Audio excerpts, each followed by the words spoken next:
वालेकुम बच्चों, आप सब कैसे हैं? बच्चों, आज मैं आप लोगों के लिए जो सबक लेकर आई हूँ उसमें एक ऐसी अजीम शख्सियत के बारे में बात होगी जो उर्दू अदब की बहुत ही ग्रेट पर्सनालिटी यानी कि अजीम शख्सियत के मालिक हैं। तो उन अजीम शख्स का नाम है सर सैयद अहमद खां। आइए सबक को शुरू करने से पहले हम कुछ नए अल्फाज की तरफ बढ़ते हैं।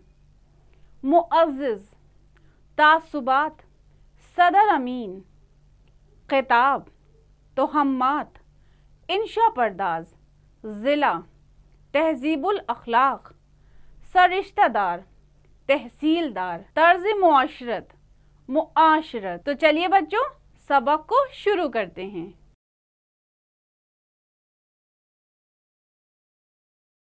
आपकी पैदाइश 1817 ईस्वी में दिल्ली में हुई।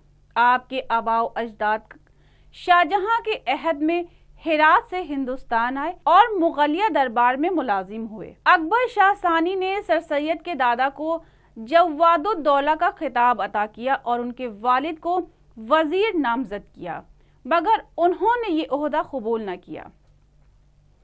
यानी सर सैयद अहमद खां उर्दू अदब की बेहतरीन पर्सनालिटी हैं, अजीम शख्सियत हैं।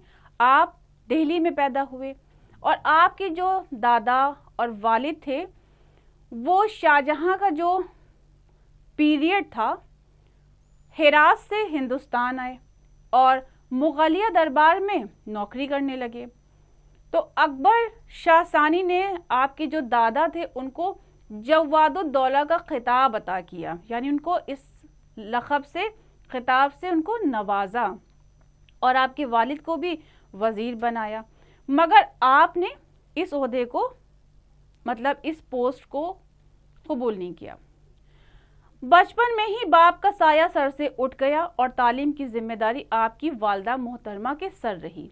आपकी वालदा माजदा बड़ी समझदार और खुदा तरस खातून थी। 12 साल तक सैयद अहमद ने घर ही तालीम हासिल की। उसके बाद उन्होंने दूसरे उस्तादों से पढ़ा। 1838 ईस्वी में सरकारी नौकरी अख्तियार की।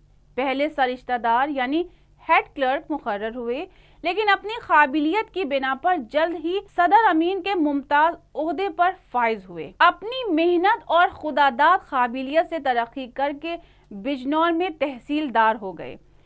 इन दिनों ये ओहदा बहुत बड़ा समझा जाता था, यानी आप बहुत मेहनती थे और बहुत टैलेंटेड थे और इसी वजह से धीरे धीरे आपने खुद से तरक्की की और आप तहसीलदार हो गए।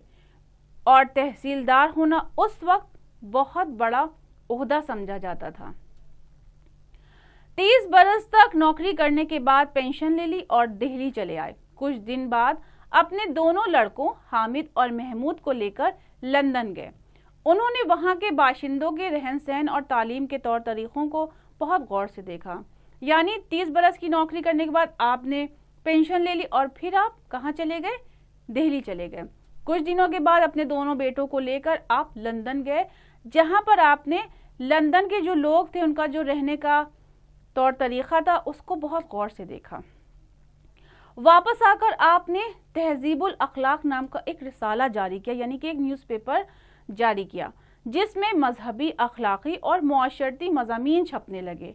इस रिसाले की इशाअत की बड़ी गरज ये थी कि मुसलमानों के मजहबी अकायद, अखलाक और आदात की इस्लाह की जाए और उन्हें तोहम्मात और तासुबात से बचाया जाए।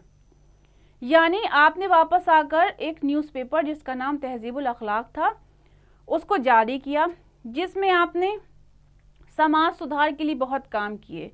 मजहब से रिलेटेड अखलाकी, मुआशरती मज़ामीन यानी आर्टिकल्स उसमें छपे। तो इस रिसाले की जो इशाअत हुई थी उसकी सबसे बड़ी गरज यही थी कि जो मुसलमान लोग हैं उनके जो अकायद हैं, जो उनका अखलाक है, जो उनका रहने का तरीक़ा है, जो उनके आदात हैं, उसको दुरुस्त किया जाए, उसकी इस्लाह की जाए और जो भी उनके लिए बुग़्ज़ है, जलन है, जो भी अलग अलग तरह की बातें हैं जो उन पे ब्लेम लग रहे हैं, जो भी कुछ है, तो उससे उनको बचाया जाए, उनकी मतलब हिफाजत की जाए। ان کے خیالات میں وسعت اور ترقی پیدا کی جائے تاکہ وہ دور حاضر اور مغربی علم و ادب کی روشنی سے فائدہ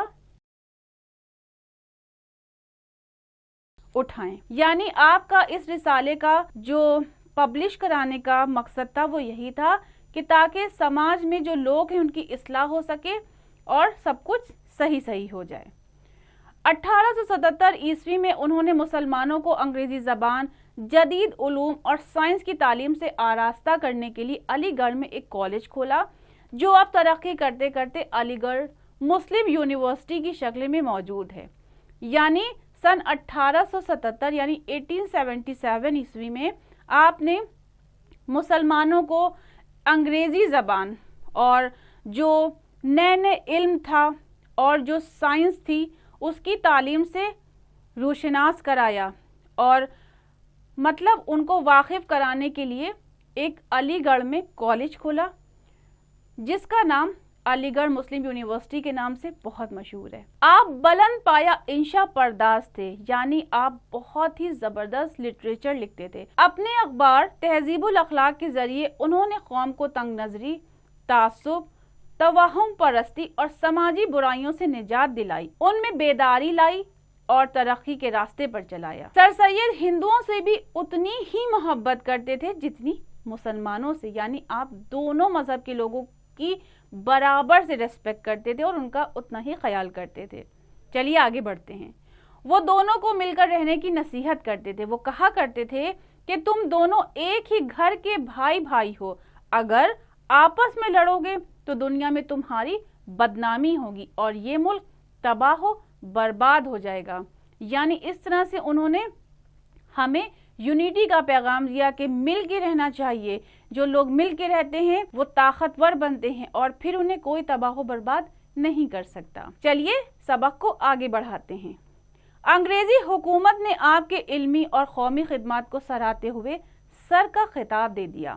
سر سید 1898 عیسوی میں انتقال کر گئے اور علی گڑھ کالج میں ہی دفن کیے گئے. تو بچوں کیسا لگا آپ کو آج کا ہمارا یہ سبق؟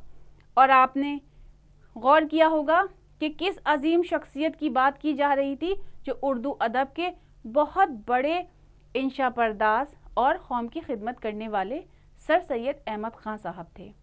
تو چلیے الفاظ معنی کی طرف بڑھتے ہیں.